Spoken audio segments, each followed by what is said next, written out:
Hi, Dustin here. Welcome to Spoon Making Questions Answered, Episode 2. You're probably on my YouTube channel, which you find under my name, Dan Dustin, D-U-S-T-I-N. And there is a website, dandustin.com. And I'm going to begin where I left off, more or less, with episode 1, talking about my finish. There are questions about just what do I fire my spoons in and what this means. And I think I left you with the old oil dip, which was warm olive oil.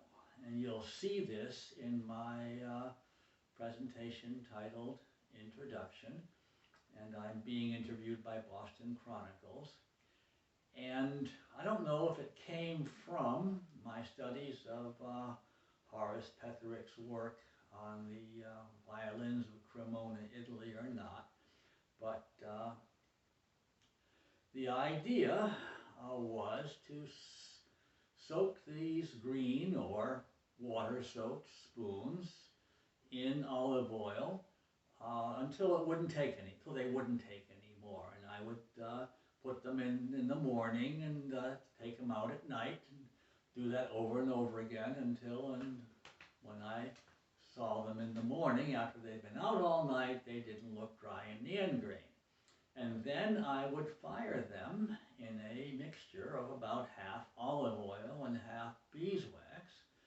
And I did that for quite a few years, and it was a finish I was quite happy with, and my enthusiasts were also quite happy with it too.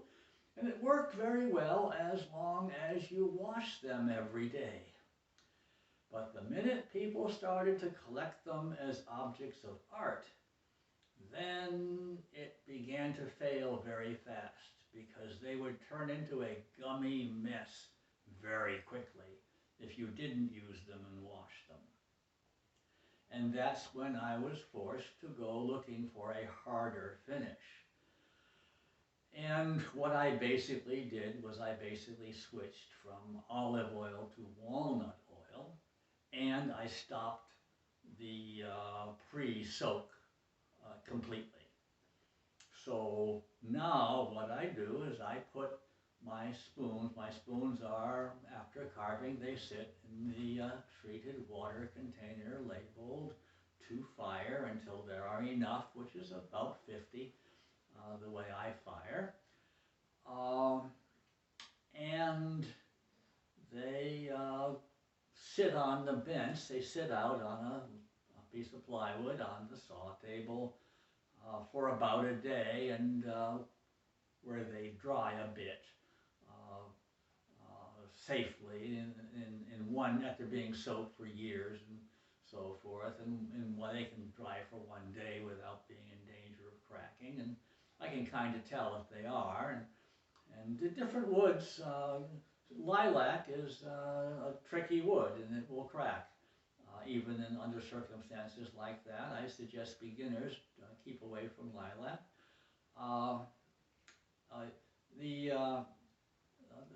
Let me define beginner. You are a beginner if you are affected by failure. So if you are affected by failure, you don't want to fail a lot, because it can ruin you. So don't carve lilac, because if you carve lilac, you'll fail a lot. Carve birch, carve other woods. And if you're a beginner, of course, you probably want to carve every wood your hand falls on and process and find out what's good or not for you. One of the things about wood, and this is what I believe, and I believe it is true everywhere, but I know that I'm on shaky ground here. Wood behaves differently for different people. Your relationship with wood is a personal relationship. I know a guy who made spoons out of green apple wood and hand rubbed them with linseed oil, uh, which I would never do. And they would crack, and they would taste like furniture. Uh, but he got away with it, and people bought his spoons and liked them, and he lasted as long as he wanted to. You think he lasted about 3 years, and there was something about this guy, and I said to him, I said, "Don't they crack?" And he said, "No, no, they don't crack." Gee whiz. Uh, it's a personal business, so find your own way with the wood, and this is part of the pleasure. But as I say, and repeat myself, is if you're not comfortable failing, uh, work with situations where you are less likely to fail. So I began to fire after that day of drying, which is the only time a spoon of mine is ever in the air for any amount of time. In all the years that I processed this wood, and I've hardly carved anything, hasn't soaked at least 2 years, and usually 3 or 4. And then it goes into the firing at the minimum temperature. A mix which is half beeswax, and I happen to use refined white beeswax because it's harder. You might want to use organic yellow beeswax because it's groovier, and I wouldn't blame you. And half walnut oil, which is available from the health food store. That mix is hard at room temperature and liquid at about 170 degrees, and that's where I put them in.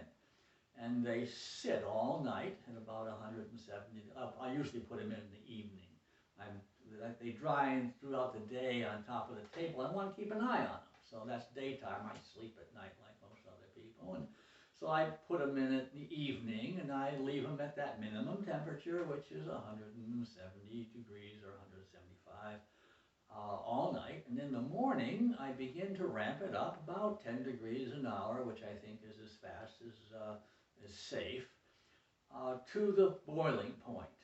And by the next evening, or the middle of the next day, I usually get them up to around 213.5 degrees, which is the place. And they can go to 214, but not much hotter, and they can go down to 213 or 212.5, but it's better to be a little hotter than that if you don't want to have to fire forever. And at that temperature, let's call it 213.5, I fire all that rest of that day and all through the night and all through the next day. Mostly. Depends on how I feel about it. I look at it and see what I think, but that's generally how I do it, and that's probably how you'd want to do it until you have your own opinions. And then that evening of that second day, I call these periods. So the first overnight at 170, that's one period. And then the next day, when it's being ramped up, that's the second period. And that night is a third period. And the next day is a fourth period. And I cut it back to 170 that evening, and then all night long. No, that would be in the morning, wouldn't it?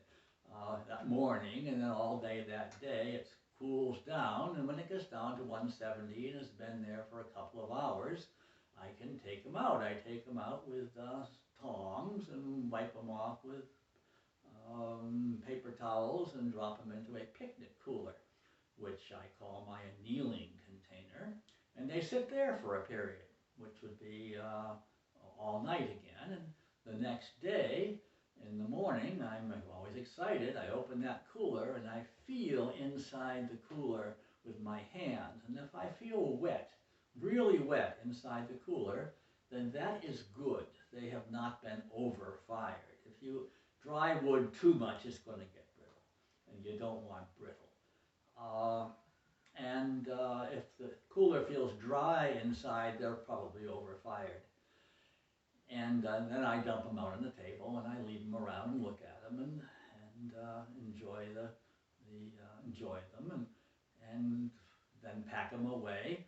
And I don't try to finish anything until it's been around a month, so about a month after they've been fired, or a few weeks after they've been fired. They continue to dry. They can crack, but usually don't. I got a comment from one of you today. Today is it's the middle of January 2021, and he points out something that I neglected to mention, that the essential function of the cracking of wood, and I'm going to use his words here, they're better than mine, is the reaction of removal of surrounding support wood.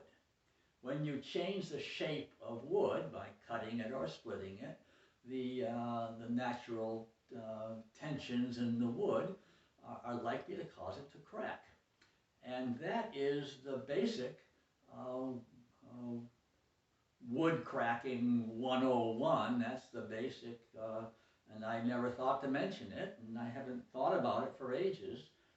But it's certainly important to bring up, and I appreciate, thank you for this comment. It reminds me of a wonderful story I have almost forgotten from years ago about a banister railing that was taken out of an English manor house that was being torn down, and it was known to be 500 years old and had to have been in place for 500 years. And they cut it up in little pieces for memorial paperweights. And every single one of them cracked. So there you have it. The piece of wood was thoroughly seasoned, no question about it, but you change its shape and then it's likely to crack. However, given that essential quality of wood, the longer wood is soaked in water, the less likely it is to crack. And I know this because I've been soaking wood in water for years upon years, for about 50 years. And there's no question in my mind that this is also true on top of the standard pattern. One question which will come up now, what I'm doing, I think that's how I fire these days, and I want to tell you a quick story. Once upon a time, many years ago, I attended an art show, craft art, and I walked into the show, and the first thing that I spotted in the show was a large piece of a handmade bedstead, painted blue, and my immediate visceral reaction was, oh my goodness, what an awful paint job. Didn't the guy stir his paint enough? Looked like the guy hadn't stirred his paint enough. And as I wandered through the art show and looked at the pieces, when I came to that bedstead, and there were words beside it, and the artist's statement, and the artist said, I mix my own paint. I don't buy paint from the paint store. Maybe the paint store makes better paint than you can make yourself. And this, of course, relates right back to me. I'm telling you about this finish that I make myself out of stuff from the health food store. And I suppose I have an excuse, because when I started inventing this finish, there weren't any others. There was nothing available. Today things have changed, and every woodworking catalog you open has some kind of wonderful edible wood finish. And I can remember trying them. I used to try them as soon as they came out years ago, and most of them were awful. They were nothing but mineral oil and peppermint oil mixed together to smell different, and some of them were just terrible. And I kind of gave up. But my guess is that today, out there somewhere, there's a better finish than I'm using. Uh, and I suggest you go looking for it. But there is a bottom line.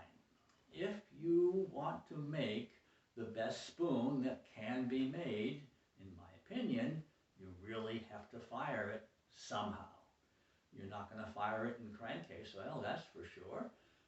So here's what I do, and I probably have made the best spoon on the planet. I've made about 40,000, and I don't know which one it is. Uh, but if the muse of spoon making came down off of Mount Parnassus and looked at all the handmade wooden spoons, he'd probably pick out mine. At least if she did any stir fry, she would, or ate with them. But I don't know which one she'd choose, and I've certainly made plenty of turkeys. But that's, in my opinion, the bottom line. You have to fire, unless you're satisfied with the wood carving. So at this point, I think I've covered my finish, and I'm going to clean up a few of the things that I said in episode 1 that I'm not too comfortable with. I've listened to episode 1 a couple of times, and I've thought of some things. Wood speaks differently to each of us, and so don't forget that, and you need to do your own listening. So don't do what I do without being pretty sure it's what you do. The question was asked about how to choose a spoon, and I didn't say very much, and now I can say a little more. Avoid anything twisted. Twisting is like a barber pole. Wood twists. Some wood in the woods is twisted. Leave it alone. That doesn't mean you can't make a good spoon out of twisted wood, but until you are no longer a beginner, until you are perfectly comfortable with failures, don't use twisted wood. Use bent wood, and not too much bend. Don't try to make deep bowls. Make shallow bowls. They're easier for a while. The spoons always come in small wood. The spoon must always come from the inside of the bend.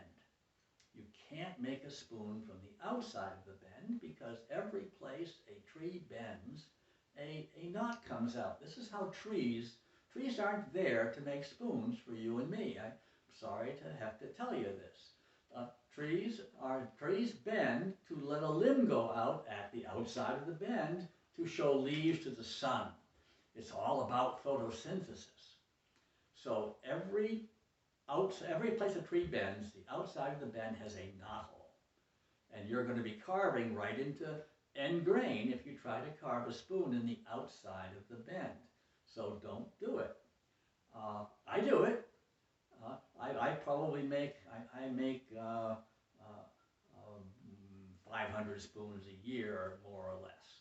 And I probably make 6 or 7 at the outside of the bend. I'm always looking. Every once in a while, there's one you can do. But stay away from them until you are happy to fail, which I am thoroughly. Means nothing to me, I'll tell you that. The reason I have 32-gallon barrels in the cellar below my feet and 55-gallon barrels outside is because the outside barrels, when their time comes to be moved downstairs, I tip them over and pick the spoons off the ground, because you can't reach to the bottom of a 55-gallon drum. But a 32-gallon garbage can, you can reach to the bottom. So this is the trick. So I can go downstairs and I can fetch up half a dozen spoon splits, half a dozen billets, and go to work. That's what that's all about. Nobody's asked that yet, but I'm guessing somebody's going to. Also, in episode 1, I said I have gotten to the point where I have soaked some wood a little bit too long. Um, and that brings up the obvious question, how long is too long? And the answer is about 10 years. Uh, and and the wood that I soak that long are root burls. Uh, I don't, I make them into bowls, and I'm actually working some of these 10-year soaked burls into bowls, and bowls don't take that much of a beating, and they don't have to be strong and snappy, and they're probably still all right. I wouldn't make a spoon out of wood that had turned all gray after being soaked for so long, but I don't think you need to worry about soaking so long.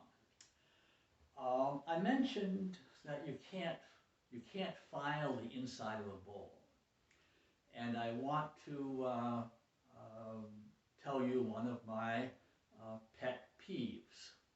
It is the pet peeve of the $20 bucket from the hardware store. This is how it goes. This is my own prejudice.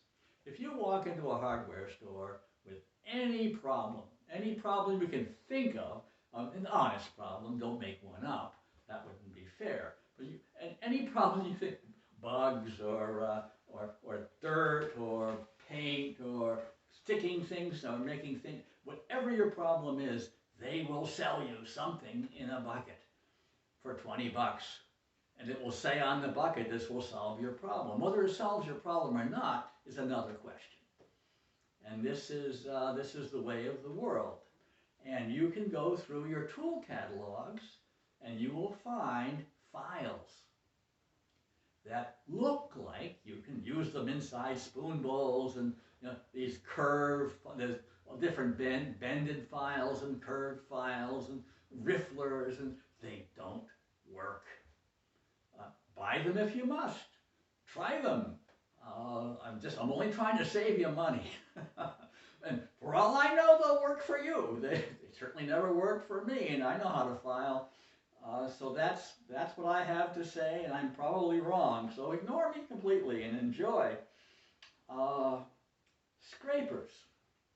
I suggested in episode 1 that maybe I would do a video on steel scrapers.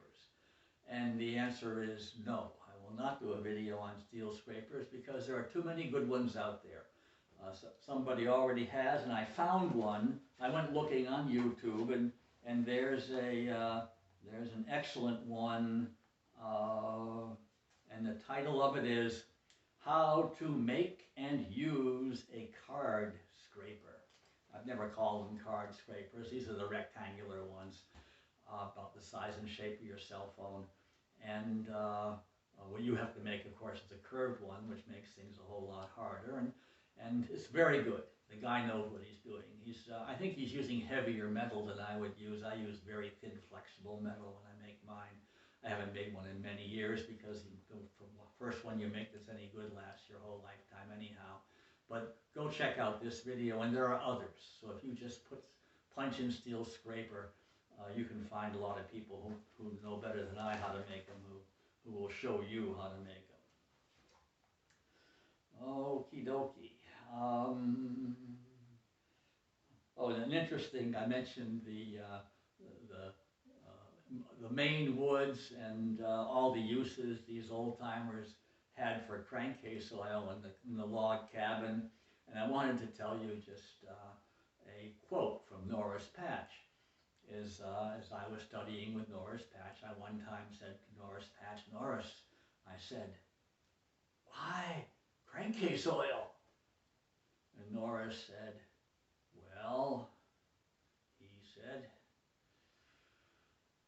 "I suppose linseed would be better, but I've always found crankcase to be cheaper."